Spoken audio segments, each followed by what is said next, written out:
कैसे हो? अच्छे हो? चलो आज स्टार्ट करते हैं। देखो, आज हम लोग पढ़ेंगे सक्सेशन मेथड। सक्सेशन मेथड में ना कि मेरे पास कुछ पैसे थे, फिर मैंने उसके कुछ हिस्से खर्च किए, जो बचा उसके कुछ हिस्से खर्च किए, फिर जो बचा उसके कुछ हिस्से खर्च किए, ऐसे टाइप के ना कंटिन्यूअस वाले सवाल बनते हैं।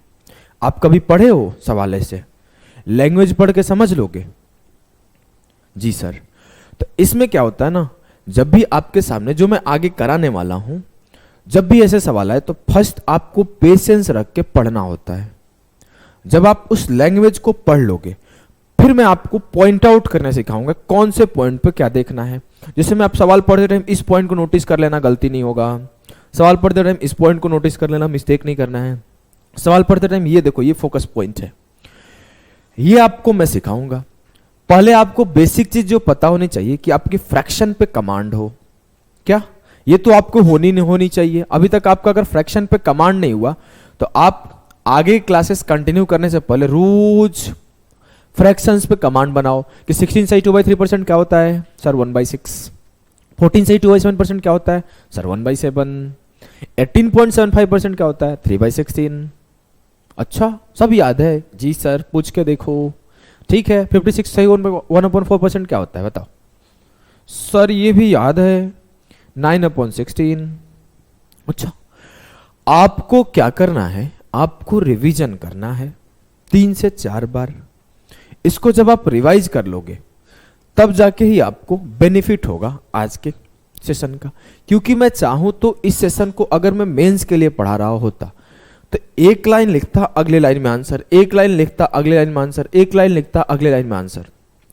अगर आपको भी इस कैटेगरी में फॉल करना है कि आप भी एक लाइन लिखो, अगले लाइन में आंसर, एक लाइन लिखो, अगले लाइन में आंसर, इसके लिए आपके बेसिक्स पे ना कमांड बहुत अच्छा होना चाहिए।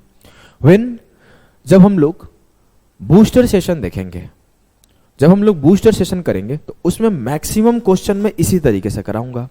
उस टाइम पे आप लोगों का ब्रेन उड़ जाएगा कि सर क्या पढ़ा रहे हो यार, कुछ समझ में नहीं आ रहा है। तो मैं ये नहीं चाहता कि उस टाइम पे आपका दिमाग उड़े। इसी वजह से मैं अभी स्लो और एकदम काम मैनर में स्टेप बाय स्टेप हर चीजों को लेके चल रहा हूं। वहां पे कोई स्टेप नहीं होगा, वहां पे सिर्फ होगा हवा। ये हवा में सवाल उड़ेंगे। तो हवा में उड़ाने के लिए पहले आपको जमीन पे रेंगना, चलना और दौड़ना सीखना होगा। जब आप रेंगने, चलने और दौड़ने नहीं सीखे हो ना, तब तक आप उड़ नहीं सकते। सीधा आपको उड़ा दूं तो आप कभी उड़ ही नहीं पाओगे। तो मैं अभी आपको रेंगने सिखा दिया शुरुआत में, फिर आपको चलने सिखा दिया, अब धीरे धीरे दौड़ने सिखा रहा हूं। जब आप दौड़ने सीख जाओगे तो मैं उड़ने सिखा दूंगा बूस्टर सेशन में। आ जाओ, आज हम लोग बूस्टर सेशन पे चलते हैं, सॉरी आज का सेशन पे चलते हैं। पहला सवाल आपके सामने, और मैं आपको जैसा कि बताया था कि मैं एक सेशन में 2 आवर के सेशन में 4 कॉन्सेप्ट ना करके मैं क्या कर रहा हूं, 40 मिनट्स, 45 मिनट्स, 35 मिनट्स के कॉन्सेप्ट वाइज सेशन बना दे रहा हूं। एक दिन में 2 सेशन या 3 सेशन दे दूंगा, वो आपके लिए बेनिफिशियल होगा। रेदर देन कि मैं क्या करूं ना, इलेक्शन बेस्ड इसी में कर दूं, कमीशन बेस्ड इसी में कर दूं, इसी में मैं वेन डायग्राम पढ़ा दूं, इसी में मैं ये भी पढ़ा दूं, तो आपको खिचड़ी पक जाएगा। मैं क्या किया, 35 मिनट इलेक्शन बेस्ड, 35 मिनट ये, 40 मिनट ये, ऐसे आप 3 सेशन भी पढ़ लोगे ना एक साथ, तो आपको लगेगा कि आराम हुआ, ज्यादा दिक्कत नहीं हुआ। और एक लंबा सेशन दे दो, थोड़ा आपको पेनफुल लगेगा। ठीक है, चलो स्टार्ट करते हैं। पहला सवाल आपके सामने है, बोला Rohit income is 32,000 if is expenses is. अच्छा बताओ, एक्सपेंसेस 2 होते हैं, एक यहां पर ए होता है तो एक्सपेंस होता है, एक बार ई होता है तो एक्सपेंस होता है। What is the difference between both the expenses? किसी को पता है? इंग्लिश पढ़ते हो कि नहीं पढ़ते हो अच्छे से? इस एक्सपेंस और इस एक्सपेंस में क्या डिफरेंस है? मैं ये होमवर्क दिया हूं, बताऊंगा नहीं। इसी ऑफ कर दो। बोला है if is expenses is 30% of total income then what will be the saving of Rohit. Rohit की आय 32,000 है, यदि उसका खर्च कुल आय का 30% है तो रोहित की बचत कितनी होगी? सर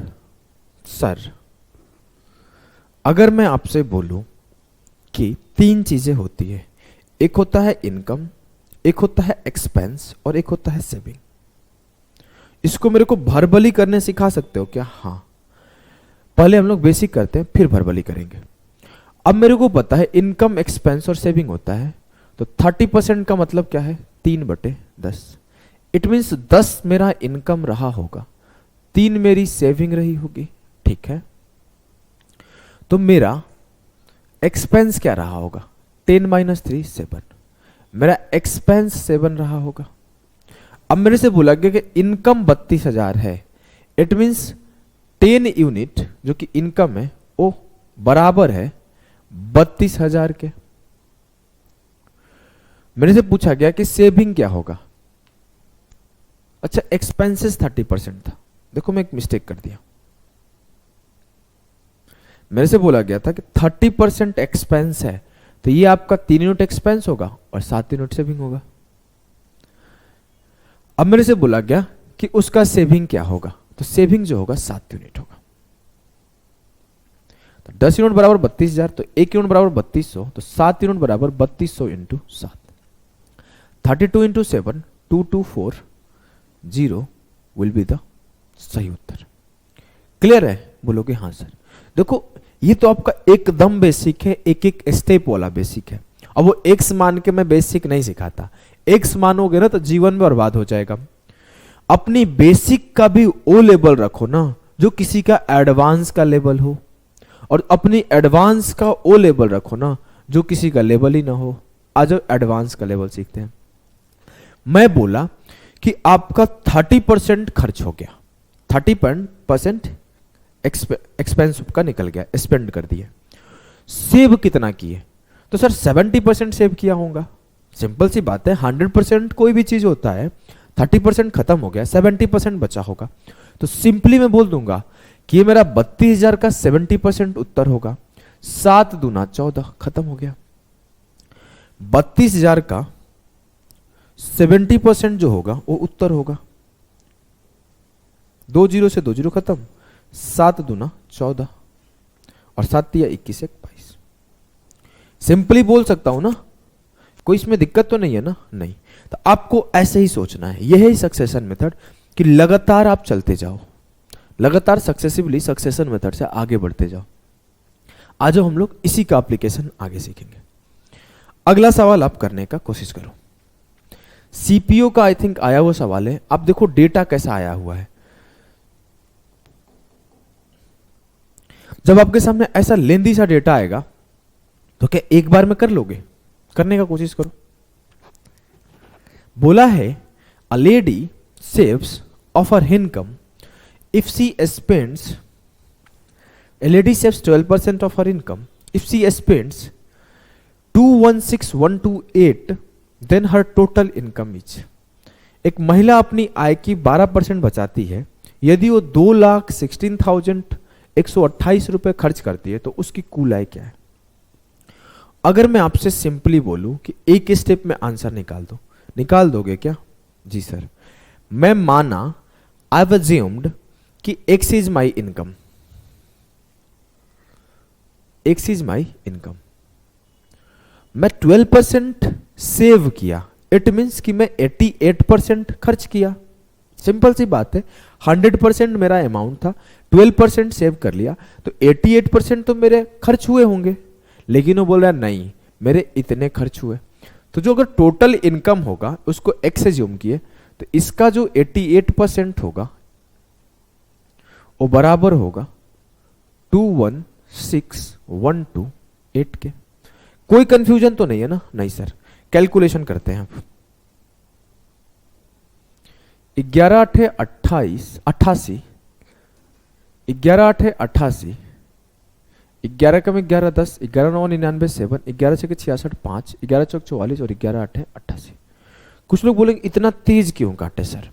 आपको भी काटना होगा भाई। अगर आप ऐसे काटोगे तो आपका टाइम बर्बाद होगा कि 11 से काट रहे हो। 216,128, 11 कम 11 10 बचा, 11 9 99 7 बचा, 11 6 66 5 बचा, 11 चौक 44 8 बचा, 11 8 88। ऐसे काटोगे तो आपको जीवन बर्बाद हो जाएगा ना।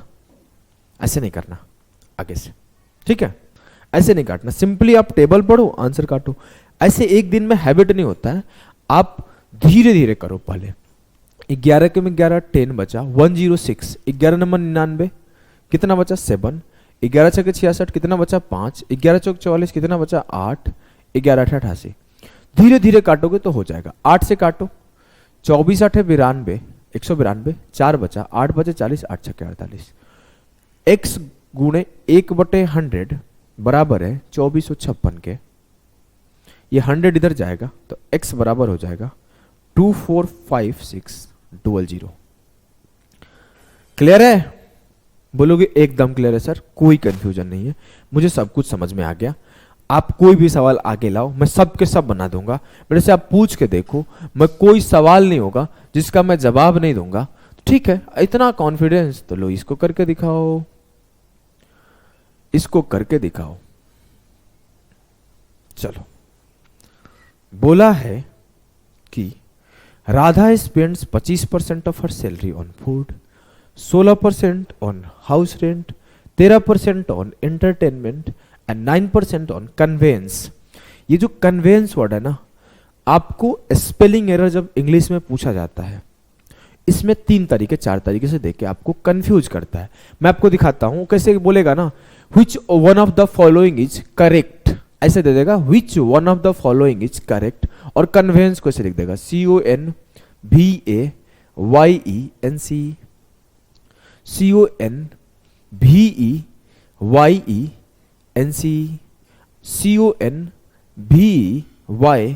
CONVEYANC, और दे देगा एक CONAYABNC। पूछेगा कौन सा कन्वेंस सही है। अब आप पेपर के दिन ले, अब क्या करे भैया, छाती पकड़ लोगे। आपको कभी भी ना, मैं आपको एक ट्रिक बता दे रहा हूं, इंग्लिश पढ़ाता तो नहीं हूं मैं, लेकिन ना मैं पेपर पास किया हूं, पेपर का एक्सपीरियंस है, तो मुझे पता है कि कहां पे दिक्कतें आती है और उस दिक्कतें को कहां खत्म किया जाता है। अभी कन्वेंस आएगा तो मैं गलती करूंगा, तो मैं इसको ना क्या करता था, देखो कन्वेंस आई मतलब मैं जानबूझ के इसका प्रोनाउंसिएशन अपने हिसाब से खराब कर लेता था। द रीजन कि मैं प्रोनाउंसिएशन खराब कर लिया तो मुझे इतना पता हो गया कि सही तरीके से लिखा कैसे जाएगा। अब मैं इसको पढ़ा कन्वेंस, मुझे पता चल गया कि लास्ट में एएनसी आएगा। कन्वेंस पढ़ा जाता है, कन्वेंस। अब कन्वेंस पढ़ा जा रहा है ना, तो मुझे ऐसा फील आ रहा है कि लास्ट में ईएनसी आ रहा है। अब मैं ऐसे पढ़ूंगा कन्वेंस, तो क्या होगा, मुझे सीधा सीधा पता चल रहा है कि लास्ट में एएनसी आएगा। तो इससे एग्जाम के दिन छांटना आसान हो जाएगा। ये खत्म हो गया, ये खत्म हो गया। अब कन्वेंस CON, अरे यार यहाँ भी छोड़ दिया हूं, कन्वेंस में VEY वे कन्वेंस यहाँ पे। तो आप ना इस तरीके से जब कन्वे पढ़ो ना, कन्वे वर्ड पढ़ो ना, किसी चीज को बताना, जैसे मैं आपको यहाँ पे कोई आइडिया कन्वे कर रहा हूं, तो कन्वे से कन्वेंस हो जाएगा, ANC ऐड हो गया। ऐसे कर करके आप स्पेलिंग पढ़ना, बहुत फायदा होता है। बहुत सारे वर्ड्स पूछे जाते हैं बार बार, जैसे इंटरटेनमेंट भी पूछा जाता है। आप अगर प्रीवियस ईयर पढ़ते होंगे तो इंटरटेनमेंट भी बहुत पूछा जाता है। जैसे यहां पर इंटरटेनमेंट TANEMENT कर देगा, तो उन एरर को भी आपको ध्यान देना है। बहुत बार इस इंटरटेनमेंट को और कन्वेंस को पूछा गया है। अब जो इसको हम लोग करते हैं, वो तो इंग्लिश की बात थी। बोला मेरा 25% फूड पे खर्च हुए, 16% हाउस पे खर्च हुए, 13% मनोरंजन पे खर्च हुए, 9% वाहन पर खर्च हुए। अब मैं बोलूं टोटल खर्च कितने हुए, तो सर 25% एक जगह खर्च हुआ है, एक जगह 16% खर्च हुआ है, एक जगह 13% और एक जगह 9%। ऐड कर दो, 25, 9, 16, 50 और 13, 63% खर्च हुए। मेरे 63% खर्च हो गए, लेकिन वो बोल रहा है कि if her saving at the end of a month is 248270। अब मैं बोला मेरा 63% खत्म हो गए, तो बचे कितने, सर बचे होंगे आपके पास 37%। तो what is my saving, 37% of my income. मेरा इनकम कितना है, मैं मान लेता हूं मेरा इनकम x है, तो x का 37% बराबर होगा किसके, 24827 के। मैं x अपना इनकम फाइंड आउट करता हूं। 37 का टेबल याद है, काट दो। 37 छक्के 222, कितना बचा सर 26। 37 7 259 और 37 से कम 37, ये मेरा कट गया। x बराबर क्या होगा, ये 100 इधर मल्टीप्लाई हो जाएगा तो 67100।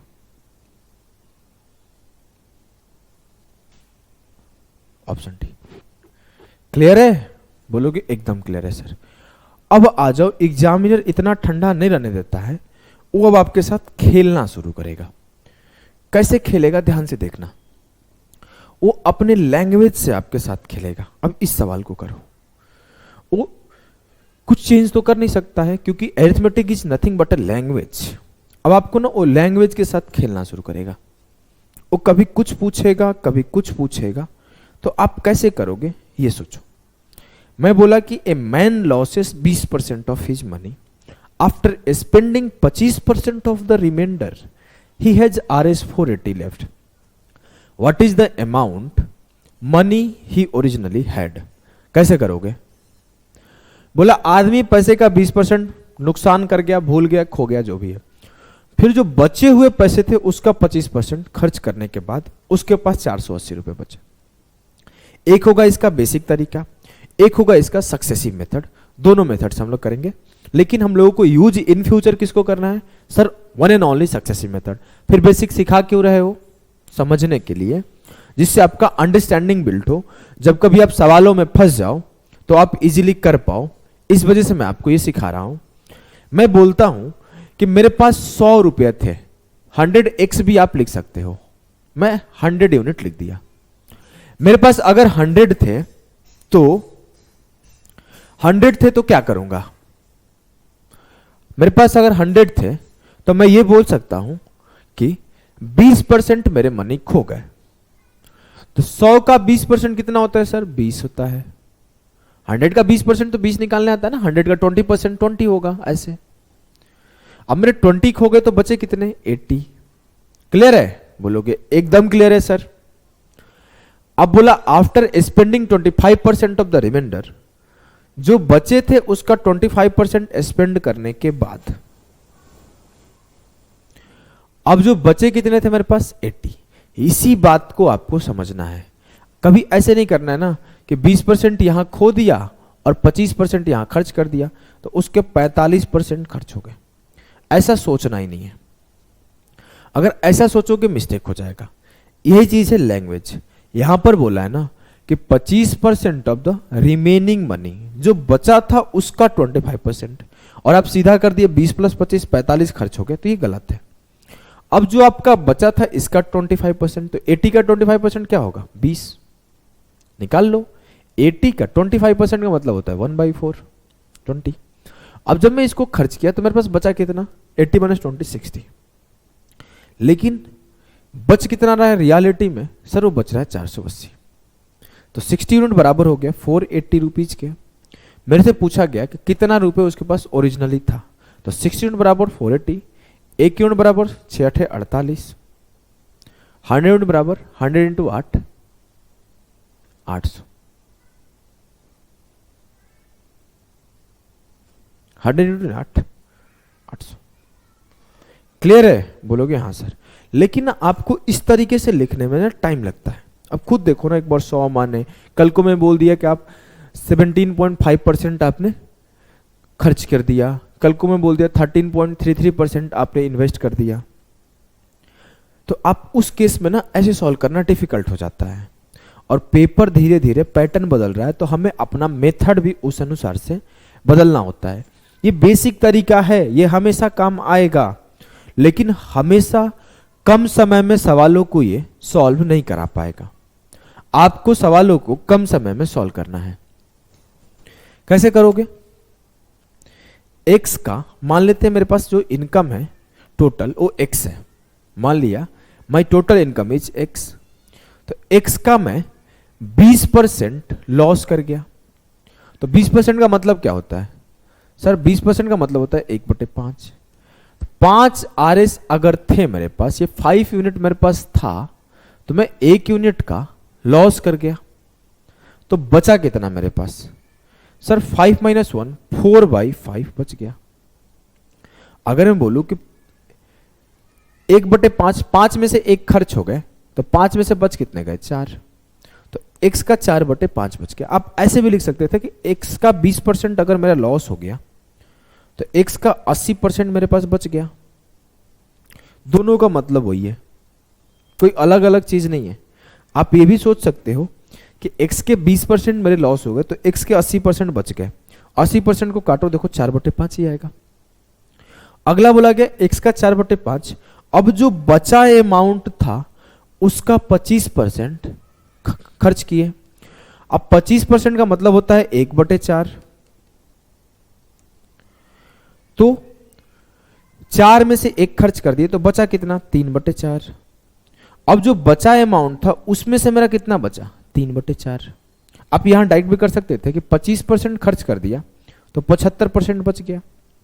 बात वही है, काटने पे 3/4 आएगा। आप या तो ऐसे लिखो या तो ऐसे लिखो, कोई अलग चीज नहीं है, बस यहां पे डेटा छोटा होते जा रहा है। सिचुएशन ऐसा आ जाएगा, बोलेगा कि 13% मेरे खर्च हो गए तो 87% बचा, तो 87/100 लिखना ही पड़ेगा क्योंकि उसका कोई आपका फ्रैक्शन वैल्यू नहीं होता है। ये 20% 25% है तो फ्रैक्शन वैल्यू है, तो मैं उसका यूज कर रहा हूं। ठीक है, अब मेरे बोला है कि नहीं, आपके 4/5 के 3/4 नहीं बचा है, आपका जो बचा है वो 480 बचा है। ठीक है, 4 से 4 खत्म, 3 से काटा, 16 या 48, 5 इधर जाके मल्टीप्लाई हो जाएगा तो x बराबर 16 इंटू 5, 160 इंटू 5, 16×5 80, 800 मेरा सही उत्तर आएगा। बोलोगे एकदम सही है सर। नेक्स्ट सवाल को सॉल्व करो। इस सवाल को अब पढ़ने का कोशिश करो। मैं इसको डायरेक्ट करूं क्या? डायरेक्ट कर दूं एक लाइन में? आप एक बार इसको पढ़ने का कोशिश करो, फिर मैं आपको डायरेक्ट करना सिखाऊंगा। डायरेक्ट अगर आप करने लगे तो आप तेजी से कर जाओगे। चलो पढ़ के करो, आप पॉज करके करो, ट्राई करते रहना है।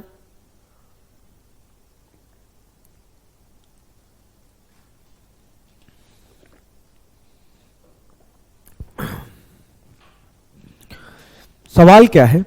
A person spends 30% of monthly salary on rent, 25% of the rest. Focus point, mistake करवाना नहीं है। ऐसा नहीं कि 30 + 25 55 खर्च कर दिया, ये नहीं। 25% ऑफ रिमेनिंग या फिर रिमाइंडर या फिर रेस्ट, तीनों का मतलब सेम है। Rest on food, 20% of the rest on children's education and 14 से 2/7% of the rest on electricity and the balance of Rs 1080 on the remaining items.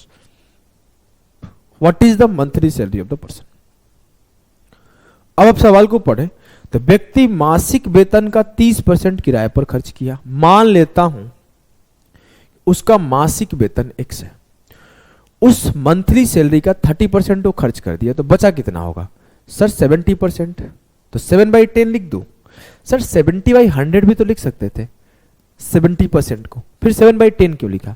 मैं मन में 0 काट लिया। इतना तो समझ गए। आगे बोला है 25% of the rest on food, 25% खर्च कर दिया, बचे हुए का 25% खर्च कर दिया तो बचा कितना? सर 75% बचा होगा। तो मैं मन में 75/100 को काट के 3/4 नहीं ले सकता हूं। ये 75/100 है, 25 दिया 75, 25 चौके 100, काट लिया। अब मेरे से बोला कि 20% ऑफ द रेस्ट वो एजुकेशन पे खर्च कर दिया। जब 20% ऑफ रेस्ट खर्च कर दिया तो बचा कितना होगा? 80% ऑफ द रेस्ट बचा होगा। जैसे मैं बोल दूं कि बोतल है मेरे पास, ये आधा बोतल भरा हुआ है, तो आप बोलोगे सर आधा खाली है। There is a two perspective to see the बोतल।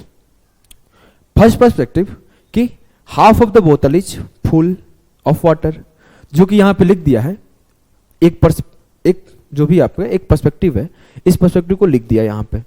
सेकंड पर्सपेक्टिव आपको खुद से देखना है कि जो सेकंड एस्पेक्ट है कि आधा बोतल खाली है।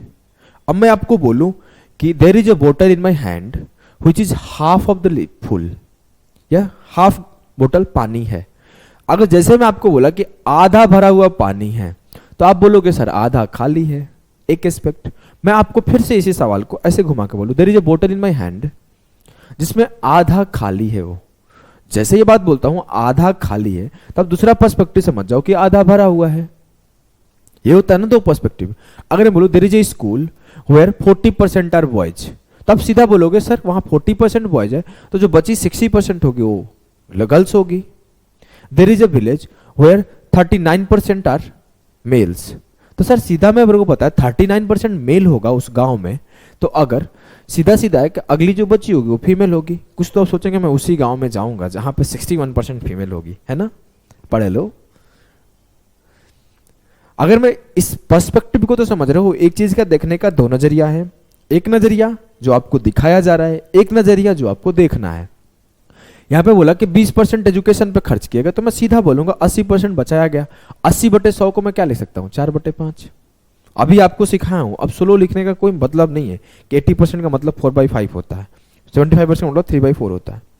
अब मेरे से बोला गया कि जो बचा हुआ अमाउंट था वो इलेक्ट्रिसिटी पे खर्च किया, उसका 14 से ही 2/7% है। इट मीन्स 14 से ही 2/7% का मतलब क्या होता है सर? 14 से ही 2/7% का मतलब होता है 1/7। 7 में से एक खर्च कर दिया गया, तो बचा कितना, 6/7।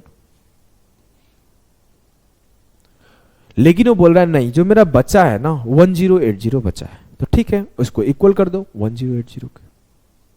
इसी को बोलते हैं सक्सेशन मेथड। मैं क्या बोला था, एक लाइन में आपको लिखना है और अगले लाइन में उत्तर लिखना है, यही है आपका सक्सेशन मेथड। इसका यूज हम लोग इलेक्शन वाले सवालों में करेंगे बहुत ज्यादा। इलेक्शन वाले ऐसा होगा कि एक ही लाइन में बड़ा सा लिखोगे, अगले लाइन में आंसर। इसका यूज हम लोग प्रॉफिट लॉस में भी करेंगे, इसका यूज हम लोग अदर चैप्टर्स में भी करेंगे। सक्सेशन मेथड का काटाकुटी करते हैं, 7 से 7 खत्म, 4 से 4 खत्म, 3 इंटू 6 18, 18 से काटा 6 टाइम्स में खत्म, 10 इंटू 5 50, 50 में 60 से मल्टीप्लाई कर दो। x बराबर 50 इंटू 60 मतलब 3000 है। 3000 will be the correct answer.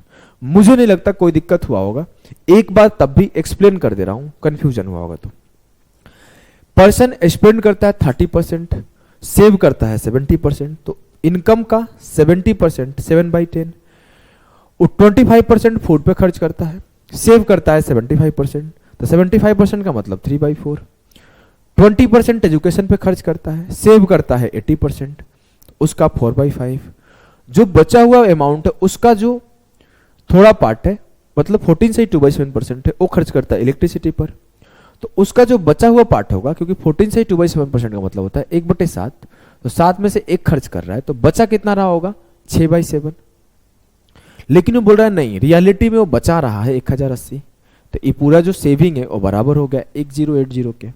काटाकुटी किया तो मेरा इनकम निकल के आ गया। क्लियर है? बोलोगे एकदम क्लियर है सर। अगर मेरे से पूछा जाता कि मेरा एक्सपेंस क्या है, तो क्या आंसर आता? जल्दी से बताओ एक्सपेंस क्या है। यहां पे ई आएगा, एक्सपेंस क्या है? तो सर मेरा जो इनकम है 3000, इससे मैं अपना सेविंग खर्च कर दूं, सेविंग माइनस कर दूं, तो मेरा जो आ जाएगा वो आ जाएगा एक्सपेंस। सवाल पूछा जा सकता है what was the expense of the person, तो आप टोटल इनकम से सेविंग को माइनस कर दो। नेक्स्ट सवाल पे चलते हैं। अब देखो ये सवाल आपको यहां से थोड़ा सा और घुमाएगा, आपको ये सवाल थोड़ा सा और घुमाएंगे। करो।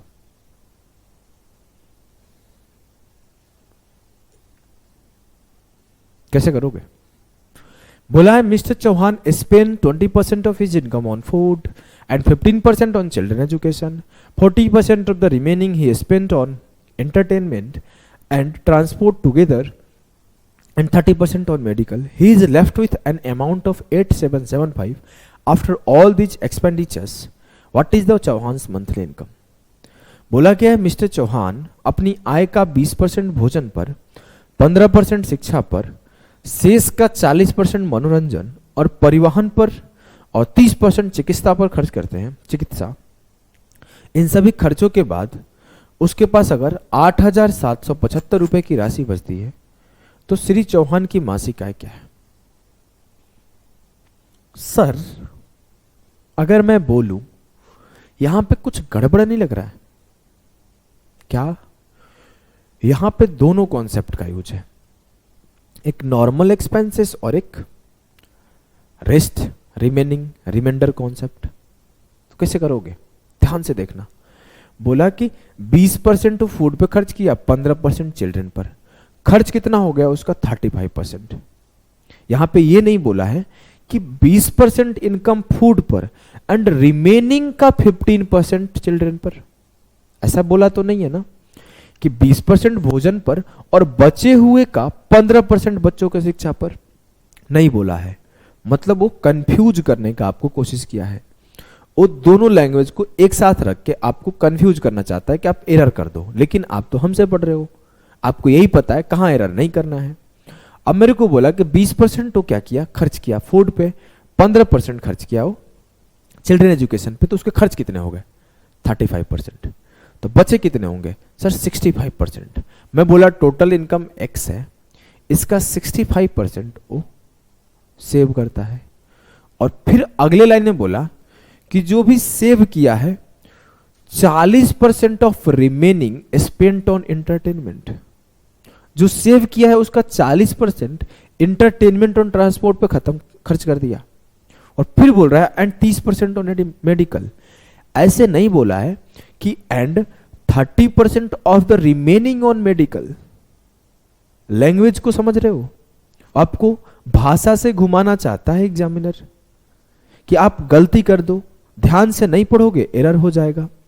देखो भाई, मैं पेपर दिया हूं, पेपर पास किया हूं, पेपर टॉप किया हूं, रैंक लाया हूं, टॉप पोस्ट लिया हूं। मुझे ये बात बहुत अच्छे से जानकारी है ना कि आपको गलती कहां करवाना चाहता है, वो कहां चाहता है कि आप मिस्टेक कर दो। बस मैं उसी पॉइंट को आपको सिखा दूंगा जो कि अलग बनाती है मेरे को सबसे। नॉर्मल टीचर इस सवाल को सॉल्यूशन करने सिखाते हैं, मैं ये सिखाता हूं कि पेपर में मिस्टेक कहां होता है, पेपर में अटेम्प्ट कहां करना होता है। मेरा दिमाग ही एक ही जगह रहता है कि अगर ये सवाल पेपर में होता तो मैं क्या करता। सॉल्यूशन तो बहुत लोग सिखा रहे हैं, मैं कुछ यूनिक नहीं हूं, मैं सबसे सादा हूं। बस एक ही बात यूनिक है कि मैं हर जगह हर बार ना एक ही बात बोलता हूं कि अगर आप सवाल इस पेपर में इस सवाल को कर रहे होते तो आपका थॉट क्या होता, आप मिस्टेक कैसे करते, आपकी सिली मिस्टेक कहां होती, आप कैलकुलेशन में कैसे फंसते। वही बात जिससे अलग हूं मैं सारे टीचरों से, क्योंकि मैं ये बातें सिखाता हूं क्योंकि ये एक्सपीरियंस किया हूं बहुत क्लोजली। अब यहां पे एरर कोई कर देगा कि 40% of the remaining and 30% of the medical, लिख देगा कि 40% खर्च किया तो बचा लिया होगा 3/5 60%, और 30% खर्च किया तो 70% बचा लिया होगा। गलत हो गया यहीं पर, जबकि वो बोला है कि यहां पे रिमेनिंग तो बोला ही नहीं है। तो यहां पर आपको क्या पता है, ये बोला कि 40% ऑफ रिमेनिंग एंटरटेनमेंट ट्रांसपोर्ट पर और 30% ऑन मेडिकल। तो जो रिमेनिंग अमाउंट था उसका 40% एंटरटेनमेंट और ट्रांसपोर्ट पर और उसी का 30% मेडिकल पे खर्च किया, मतलब टोटल 70% खर्च कर दिया। 40 + 30, अब कितना बचा उसके पास? 70% खर्च किया तो बचा उसके पास 30%। तो इसका 30% मतलब 3/10 लिख देते हैं। सर 30% मतलब 30/100 लिखना था, लेकिन 0 0 काट लिया। वो बोला कि x का 65% का 30% सेव कर लिया, सेव किया, लेकिन वो बोल रहा है सेविंग अमाउंट जो है मेरा 8775 है। काटते हैं, 13 × 5 = 65, 13 × 6 = 78, 13 × 7 = 91, 13 × 5 = 65। 5 दिया, 15 से काटते हैं, 15 × 4 = 60 और 15 × 5 = 75। 100 × 10 × 45, x बराबर आया 45,000। मैं क्या बोल रहा हूं कि एक लाइन में आपका आंसर आएगा, लेकिन ना आपकी कॉन्सेप्ट पे जितनी अच्छी पकड़ रहेगी उतना अच्छा आप सॉल्यूशन करोगे। इस सवाल को करो,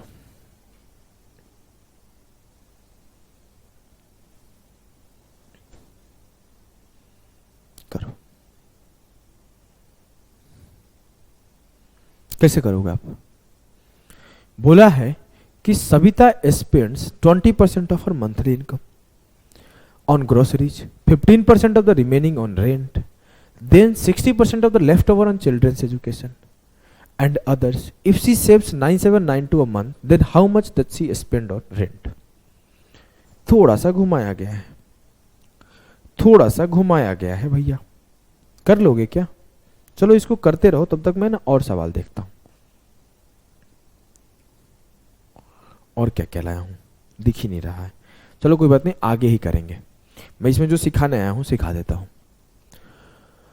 अब यहां पे पूछा गया है क्या, यहां पे पूछा गया है कि वो रेंट पर कितना खर्च करती है। मेरे से पूछा जाए रेंट पे कितना खर्च करती है, तो जो उसका 20% देने के बाद, 20% ग्रोसरी पे खर्च करने के बाद जो बचा होगा उसका 15%, मतलब लगभग पूरे इनकम का 12% वो खर्च कर रही है। कोई समझ ही नहीं पाएगा मैं क्या बताना चाहता हूं। जब जो ये सॉल्यूशन अभी मुंह से बोल रहा था ना, मैं भूल गया था कि मैं बेसिक पढ़ा रहा हूं। ये मैं बोल रहा था हाई लेवल वाले क्लास के लिए, सीधा मैं 12% बोल के आंसर निकाल देता, खट खट खट खट। वो अलग तरीका भी मैं आपको सिखाऊंगा बूस्टर सेशन में। वो सब ना वर्बल सॉल्यूशन होते हैं। वो कब आते हैं, जब आप इन सब सॉल्यूशन पे कमांड बना लेते हो, 3-4 बार प्रैक्टिस कर लेते हो, तो अब आप आगे से पेन नहीं उठाना चाहते, अब आप आलसी हो गए, तब मैं उन सॉल्यूशन को सिखाता हूं। लेकिन पहले पेन घसीटने सिखाता हूं। बोला कि 20% वो ग्रोसरी पे खर्च किया, मासिक आय का 20% किराने सामान पर खर्च किया। मासिक आय x है, 20% खर्च किया तो बचा कितना होगा, 80%। 80% मतलब 80/100, 4/5, एकदम क्लियर है ना? हाँ, ऐसा नहीं अब करो कि 80% बच गया तो 80% का मतलब होता है 4/5। अब नहीं, टाइम नहीं है हमारे पास, अब हम लोग डाइट करेंगे। 15% of the remaining on rent. अब जो था इसका 15% वो रेंट पे खर्च किया, तो बचा कितना, 85%। अब आप ध्यान से देखना एक चीज, यहां पे ध्यान देना, यहां पर x का 80% बचा और 80% पे 15% खर्च किया था वो रेंट पर, तो बचा कितना था, वो बचा था उसका आगे का पैसा। लेकिन बोला कि वो जो बचा अमाउंट था उसका 60% तो चिल्ड्रन के एजुकेशन पे खर्च कर दिया, तो उसका बचा कितना, 40%। और 40% का मतलब होता है 2/5, 40/100 काट लिया। लेकिन वो बोल रहा है बचा कितना है, 9792। कुछ लोग गलती क्या करेंगे, देखो मैं बताता हूं एक मिस्टेक जो आपको लेंदी करा देता है ऐसे सवालों को। मैं बोला ना, मैं सिर्फ यही सब डिस्कस करता हूं, कैसे लेंदी करा देगा। वो सॉल्यूशन करना शुरू करेंगे। 17 5 जा 85, 5 से 5 खत्म, 17 से काटे 17×5 = 85, 12 बच गया, 17×7 = 19, 17×6 = 102।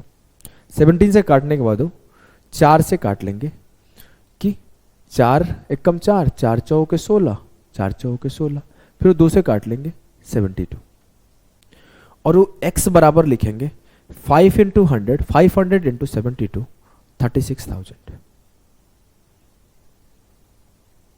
इतना तेज कैसे किए सर? तो मैं कुछ नहीं किया, इस 72 से 2 निकाल लिया और ये 5 में डाल दिया। जब मेरे को गुणा करना था 72 × 5 × 100, तो मैं किया क्या, इससे 2 निकाल के यहां डाल दिया, तो 2 5 10 हो गया, तो 36,000 हो गया। ये मल्टीप्लाई करने का तरीका है। अब वो ये निकालने के बाद अब वो जाएंगे कि मैं रेंट निकालूं, तो वो रेंट निकालने जाएंगे, तो 36,000 का जो 20% खर्च करने के बाद अमाउंट बचा होगा क्या होगा, 36,000 का 80%। अब इस पे जो रेंट दिया गया कितना दिया गया है, 15%। और फिर वो रेंट निकालेंगे, 2 0 से 2 0 खत्म, 5 तिया 15, 4 तिया 12, 12 छक्के 72 का 2, और 12 चौके 12 तिया 36 और 7 43, 4 3 2 0 आंसर। इसको बोलते हैं सॉल्यूशन को लेंदी बनाना, इसी को बोलते हैं ना। हाँ, अब मैं थोड़ा सा, बूस्टर में तो और तेज रहते हैं ऐसे सवाल, लेकिन अभी मैं आपको थोड़ा शॉर्टन करने सिखाता हूं। अगर मैं ध्यान से देखूं तो मेरे से पूछा क्या गया है, सर मेरे से पूछा गया था कि कितना रुपए वो रेंट पे खर्च किया है, कितना रुपए वो रेंट पे खर्च किया है। जो मेरा टोटल इनकम था उसका 80% पर 15% खर्च किया है। हाँ, तो इट मीन्स मैं ऐसे बोल सकता हूं, इसको मिटा रहा हूं, लिख लिए होगे, बगल में नीचे लिखना। इट मीन्स मैं ऐसे बोल सकता हूं कि जो मेरा टोटल इनकम था x था, उसका 4/5 ओ बचा लिया 20% ग्रोसरी पे खर्च करके। अब इस पे वो 15% मतलब 15/100, 3/20 लिख सकते थे। 15/100 को 5 दिया 15 और ऐसे, तो ठीक है 15/100 लिख लेते हैं। इसका 15/100 जो है वो रेंट है। क्लियर है? बोलोगे हाँ सर। तो मैं इस 15/100 पे फोकस करता हूं। मेरे को जब पूछा गया था तो मैं टोटल इनकम पूछा गया है क्या कहीं पे? नहीं। फिर टोटल इनकम निकालू क्यों? कोई जरूरत नहीं है, तो मैं टोटल इनकम निकालूंगा ही नहीं, सीधा मैं रेंट पे ही फोकस करता हूं। अब मेरे को ये सॉल्यूशन लिखना था, इसी को मैं लिखाऊं ना, इसको मैं मिटाता हूं और फिर से लिखता हूं। ध्यान से देखो, फिर से मैं लिखता हूं। यार ये तो कट नहीं रहा है यार, पूरा डिलीट हो जाएगा, छोड़ दो, इसको मिटाता हूं। अब मेरे को फिर से लिखना था कि x रुपए था मेरे पास, उसका मैं 4/5 सेव किया, उसका मैं 85% सेव किया, उसका मैं 2/5 सेव किया, और मेरे पास सेव होके बचा 9792। अब मैं इसको काटा 17 5 जा 17 5 85, 17 7 119, 17 6 102। ठीक है? बोलोगे हाँ सर। अब मैं बोला कि आगे मेरे को कुछ करने से पहले मैं सिर्फ इतने को सॉल्व कर लेता हूं। नहीं समझ में आ रहा है? काट के दिखाऊं? चलो काट के दिखाता हूं। 5 से 5 खत्म, 2 से ये काटा, 2 दूना 4, 2 8 16, 2 8 16। मैं इतना पे होल्ड कर देता अगर कि x का 4/5 का 1/100 जो बराबर है 288 के। मेरे को निकालना क्या था? x के 4/5 का 15%। मैं दोनों तरफ 15 से मल्टीप्लाई कर दिया। मेरे को तो यही पार्ट चाहिए था ना, रेंट यहां पे आ जा रहा था, तो मैं रेंट पे रोक दूंगा सॉल्यूशन को, मैं उस पे जाऊंगा ही नहीं टोटल इनकम पे, मैं रेंट पे ही होल्ड कर गया, इस सेक्शन को बचा लिया, क्योंकि मुझे ये फाइंड आउट करना था, ये वाला पार्ट। बीच में रेंट यहीं पे था, तो मैं रेंट पे ही सॉल्यूशन को रोक लूंगा। इसके बाद का सॉल्व करूंगा, यहां का डेटा बचा लूंगा, जिससे मेरे आगे का आंसर के लिए बार बार ना सॉल्व करना पड़े। मेरे से अगर पूछ लेता क्यों ग्रोसरी पे कितना खर्च किया है, मेरे से अगर पूछा जाता ग्रोसरी पे कितना, मैं आपके सामने सवाल पूछ देता हूं। और भी एक सवाल अगर मैं पूछ लूं कि ग्रोसरी पे कितना खर्च किया गया, एक सवाल अगर मैं पूछ लूं कि चिल्ड्रन के एजुकेशन पे कितना खर्च किया गया, 2 सवाल आपसे पूछूं, क्या निकाल लोगे जल्दी से? हाँ सर। पहले मैं रेंट निकाल लिया, 15 गुणे 288 करना था, तो मैं इसे मल्टीप्लाई किया, 15 8 120, 12 बचा, 15 8 120 और 12 132, 13 बचा, 15 दूना 30 और 13 4320। ये मेरा रेंट आ गया। अभी आप मेरे से पूछे कि एजुकेशन पे कितना खर्च हुआ, एजुकेशन पे कितना खर्च हुआ है सर? 60% ऑफ द लेफ्ट खर्च हुआ है। तो मैं यहां तक तो सीधा जाऊंगा कि x का 4/5 सेव किया, उसका 85/100 सेव किया, और इसका 2/5 सेव किया, और जो सेव हो क्या है वो 9792 आया। लेकिन मैं अगर बोलूं इसका जो 60% है वो एजुकेशन पे लगा है, हाँ, जो रिमाइंडर अमाउंट था उसी का 60% एजुकेशन पर लगा है। 60% लगा है तभी तो 40% बचा है, हाँ। तो मैं क्या करता हूं, इसका 60% निकालना है, इट मीन्स x का 4/5 इंटू 85/100 का 3/5 निकालना है, तभी तो मेरा एजुकेशन पे कितना खर्च हुआ आ जाएगा। तो मैं पूरा कैलकुलेशन ना करके सिर्फ 2 से ऐसे काट लूंगा, 2 चौके 8, 2 8 16, 2 9 18, 2 छक्के 12। अब मेरे को मिला कि 1/5 बराबर है 4896 के। अब मेरे को चाहिए क्या? इसका 3/5, क्योंकि इसका 60% एजुकेशन पे खर्च हुआ है, दोनों तरफ 3 से मल्टीप्लाई कर दूंगा, तो मेरा आ गया एजुकेशन पे खर्च किया गया 3 छक्के 18, 3 9 27 1 28, 3 8 24 2 26 और 3 चौके 12 2 14। आप बेसिक से निकालते रह जाओगे, 3-4 मिनट वेस्ट हो जाएगा। आप एक बार टोटल इनकम निकालोगे, फिर एक बार आओगे यहां तक। अगर मैं सवाल अभी के टाइम पे ऐसे आ रहा है, अगर मैं बना के रख दूं, हालत खराब हो जाएगी। और एग्जामिनर अभी ऐसा ही टाइप पे इलेक्शन के सवालों में पूछ रहा है कि इनवैलिड वोट बताएं, बी को कितना मिला बताएं, मतलब बीच वाला पार्ट पूछ रहा है। और मैं कंटिन्यूअस देख रहा हूं, क्योंकि मैं सबको देखते रहता हूं कौन क्या करा रहा है। भाई इतने गंदे गंदे घटिया सॉल्यूशन करा रहे हैं ना, उस शुरू से लेकर लास्ट तक आते हैं, फिर लास्ट में जाके निकालते हैं, बोलते हैं I am a best, I am the best होता है। जबकि आप इस चीज को समझो कि आपको जो पूछा गया उस पर फोकस करते हैं। अब मेरे से पूछा गया कि ग्रोसरी पे कितने खर्च किए गए बताओ, तो मैं सीधा इस पॉइंट पे फोकस करूंगा। सीधा मैं उस पॉइंट को फोकस करूंगा। ग्रोसरी पे कितना खर्च किया गया? 20%। इनकम का 20% खर्च किया गया है। यहां तब भी आसान है, अगर टोटल इनकम निकाल लूं तो यहां पे थोड़ा चल बन जाए, लेकिन ये सब पूछा जाए तो कभी नहीं निकालना है, क्योंकि इसलिए यहां चल बन जाएगा कि इनकम के नजदीक है, बीच वाला निकालना डिफिकल्ट था। फिर भी मैं क्यों निकालूंगा, इसको मिटाता हूं। मेरे से पूछा गया कि ग्रोसरी पे मैं कितना रुपए खर्च किया, तो मैं सॉल्यूशन करना शुरू किया। मैं यहां पे और सॉल्यूशन करता हूं। देखो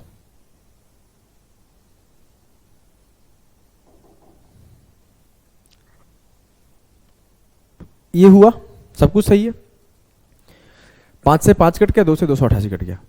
अब मेरे को क्या चाहिए? मेरे को चाहिए कि पूरे इनकम का 20%, इट मीन x का 1/5 चाहिए 5। ये मेरा आंसर है ग्रोसरी पर। हाँ, तो मैं कुछ नहीं करूंगा, इस 4 से 1 पर काट लूंगा। 4 7 28, 4 2 8। अब यहां बचा क्या? x गुणे 1/5 गुणे 1/100। 100 को उधर भेज दो, 7200 ग्रोसरी पे। मेरे को टोटल इनकम निकालने की नीड क्या है? Why should I find total income, अगर मेरा आंसर सीधा सीधा आ रहा है तो? कॉन्सेप्ट क्लियर है ना? बीच का चीज पूछेगा तो निकाल लोगे ना? हाँ सर, चलो ये कॉन्सेप्ट अभी आगे सेम कॉन्सेप्ट को मैं यूज करूंगा। जानते हो कहां? उसमें सबसे ज्यादा यूज करूंगा मैं इलेक्शन वाले में। अभी इस सवाल को करो, बोला है कि P जो है ना वो स्पेंड करता है, P जो है ना वो स्पेंड करता है 16% of his income on rent, 18% on grocery, 12% on children's education and 45% of the remaining on the other item. If he save a sum of 13,365, then how much does he spend on grocery? Grocery पे कितना खर्च किया? इसको तो आसान है, 9 का multiple है क्या? ये आंसर पॉसिबल है। चलो मैं सिखाऊंगा क्यों पॉसिबल है। सही हो सकता है, गलत हो सकता है, नहीं पता है।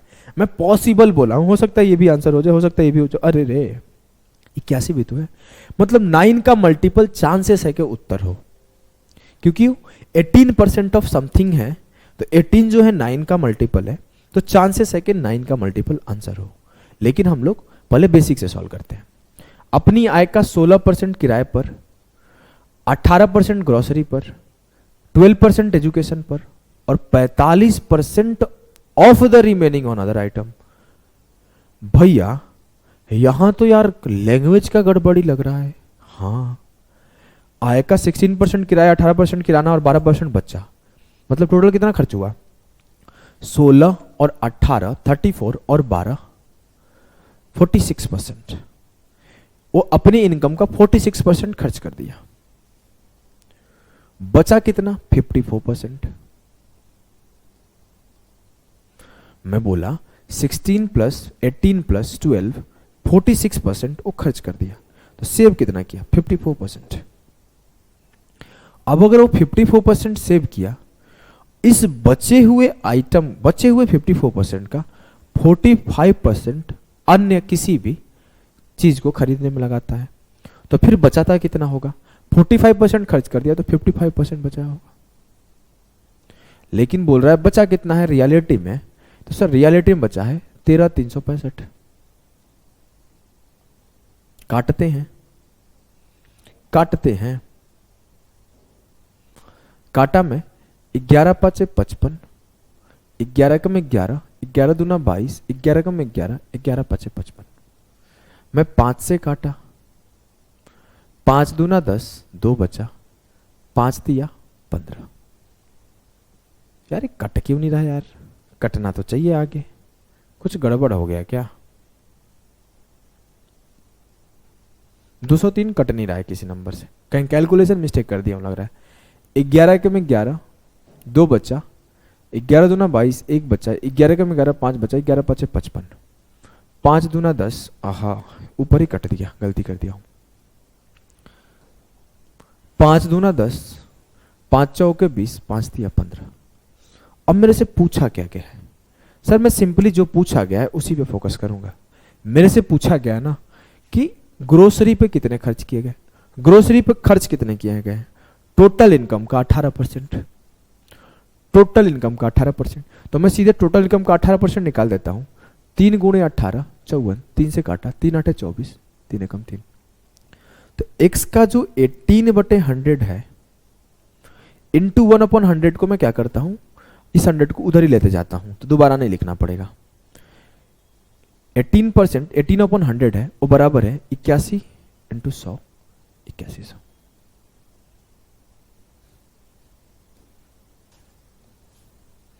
मेरे को दो बार नहीं निकालना पड़ा, एक बार टोटल इनकम, फिर उसके बाद टोटल इनकम का 18% ग्रोसरी। मैं सीधा टोटल इनकम का 18% निकाल के आंसर पे पहुंच गया। क्या बोला था? 9 का मल्टीपल आंसर आएगा। अब 9 का ये भी था, 9 का ये भी था, दोनों में से एक ही कोई हो सकता था। आ जाओ आगे चलते हैं।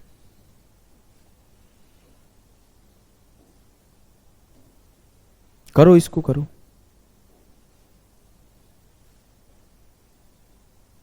चलो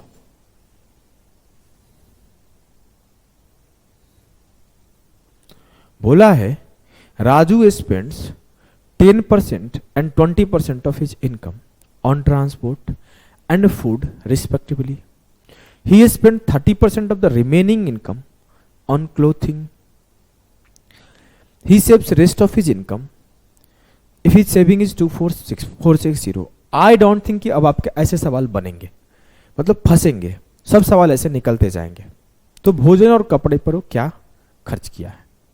इस बार थोड़ा सा कमीनापनी ज्यादा किया है एग्जामिनर, मतलब वो ज्यादा टेढ़ा करने की कोशिश किया जिससे आप डर जाओ, निकाल ही ना पाओ। इस बार आपको फंसाया गया है जानबूझ के, करने का कोशिश करो, फंसाया गया तो आपको फंसना नहीं है।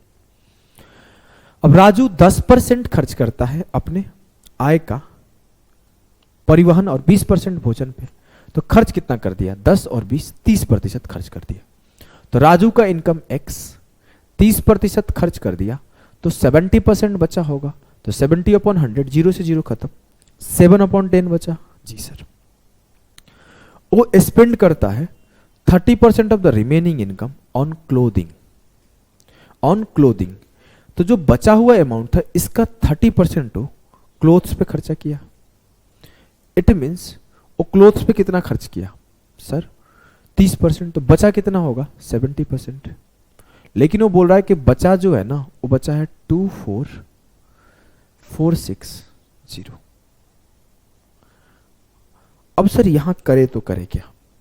यहां मेरे से ना डायरेक्ट पूछा ही नहीं गया है कि सिर्फ ये बताओ या फिर सिर्फ ये बताओ। यहां से खेल क्या खेला एग्जामिनर?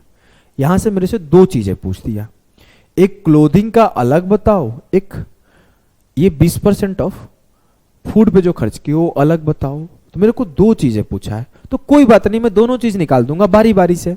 हम लोग पहले क्या कर रहे थे, मेरे से एक ही चीज पूछा जा रहा था, हम लोग उस एक ही चीज को निकाल रहे थे। इस बार मेरे से दो चीज पूछा गया, मैं दोनों निकाल दूंगा। पहले मैं करता क्या हूं ना, पहले निकालता हूं कि उसके क्लोथ्स पे कितने खर्च हुए। सर क्लोथ्स पे खर्च हुए टोटल इनकम का 30%, निकाल लो। मैं बोला 7 से काटो, 7 या 21, 3 बचा, 7 चौक 28, तो 7 से कट नहीं रहा यार, कुछ गड़बड़ है के? इफ इज सेविंग इज 2640, अच्छा मैं काटने में गया, वहां पर 26 है ना, 26460, 7 या 21, 7 7 49, 7 8 56। अब मेरे जो बचे हुए थे इसका 30% खर्च किया गया था क्लोथिंग पर। 30% का मतलब होता है 3/10, ये आ गया मेरा 1/10। 3 से दोनों तरफ मल्टीप्लाई कर दो, x गुणे 7/10 इंटू 3/10, ये बराबर हो गया 3 से मल्टीप्लाई करो, 3 8 24, 37 दिया 111 और 2 113। इतना पता चल गया कि क्लोथिंग पे मेरे खर्च किए गए अमाउंट जो है 11,340 है। कैसे है पता तो चल रहा है ना, मेरे से खुद बोला गया जो बचा हुआ अमाउंट था उसका 30% क्लोथिंग पे खर्च किया गया, तो मैं कर दिया। अब मेरे से बोला गया कि जो मेरा टोटल इनकम था उसका 20% खर्च किया गया है मेरे फूड पर। तो अब मैं इसको मिटा के चाहे यहां से ही अब सीधा हम लोग टोटल इनकम के 20% के पीछे पड़ते हैं। फिर से एक बार 7 से काट लो, 7 5 35, 7 चौक 28। x का 1/10 इंटू 1/10 बराबर है 540, इट मीन्स x का 1/100 बराबर है 540 और x मेरा क्या है टोटल इनकम। लेकिन कितना निकालना था, इसका 20%। खुद ही बोला है कि इसका 20% फूड पे खर्च हुआ है, तो मैं टोटल इनकम का 20% निकाल लिया। x का 20/100 20%, 540 इंटू 20, 54 दूना 108, 10800। अब मेरे फूडिंग पे कितने खर्च हुए, 10800। ये मेरे क्लोथिंग पे, ये मेरे फूडिंग पे, दोनों को जोड़ दो, 112। मेरे से दो चीज पूछा गया था, मैं दोनों चीज इजीली निकाल दिया और इजीली मेरा आंसर आ गया बारी बारी से। ऐसे क्या करता हूं, एक बार टोटल इनकम निकालो, टोटल इनकम निकालने के बाद आप एक तरीका और जा सकते हो, ऐसा नहीं कि नहीं जा सकते हो यहां पे, लेकिन मैं 4 तरीके सिखाने में विश्वास नहीं करता। ये जो है ना आपके 10 20 30 पे खूब अच्छे से काम करेगा जो तरीका बताऊंगा, लेकिन कल को अगर मैं बोल दूं 16 सही 2/3%, 15 सही 1/4%, 56 सही 1/4%, तो आप फंस जाओगे। कौन से तरीके से जा सकते थे मैं आपको समझा देता हूं। आप 100 लेके जा सकते थे कि 100 रुपया मेरी कमाई है, 100 रुपये मेरी कमाई है, इसका मैं 10 और 20 खर्च कर दिया तो 70 बचा, इसका मैं 30 खर्च कर दिया तो 21 घटा के 49 बचा। तो मैं बोलूंगा 21 मेरे क्लोथिंग पे खर्च है और मेरे 20 यहां, तो 41 का मल्टीपल आएगा। नहीं समझ में आया, कोई बात नहीं, इस मेथड से करोगे ना, 100 का 30% खर्च कर दिया, फिर उसका 30% खर्च कर दिया, फिर ये जो सबसे पहले सिखाया था, तो इससे भी आंसर आ जाएगा, इजीली आ जाएगा। बहुत आसान होगा इससे करना, यहाँ पे इससे करना बहुत आसान होगा, लेकिन इससे तभी आसान होगा जब छोटे छोटे कैलकुलेशन हो, 10 20 30। जब डेटा हैवी होगा ना, डेसिमल में होगा, फ्रैक्शन में होगा डेटा, तब ये 100 वाला मेथड फेल कर जाएगा। ठीक है, चलो आगे बढ़ते हैं, नेक्स्ट सवाल को करो। ये आसान सवाल है, मुझे नहीं लगता कि इसको कराने की जरूरत है, इसको होमवर्क देता हूं। अगर आपको नहीं सॉल्व होगा तो मैं ग्रुप में इसको सिखाऊंगा, मैं इसको होमवर्क देता हूं। इस सवाल को आप लोग खुद से करना। कुछ लोग इस बात का भी डाउट है, होमवर्क नहीं देते सर, तो ये सवाल आपका होमवर्क रहा। सॉल्व नहीं होगा ग्रुप में पूछना, मैं इसका उत्तर दूंगा, खुद से बना के दूंगा। वैसे मैं अभी बताऊं तो, अरे यार ऑप्शन से नहीं जा सकते, कोई बात नहीं, इसको सॉल्व करना। आज के लिए इतना ही, मिलते हैं नेक्स्ट क्लास में। टाटा बाय बाय सभी को।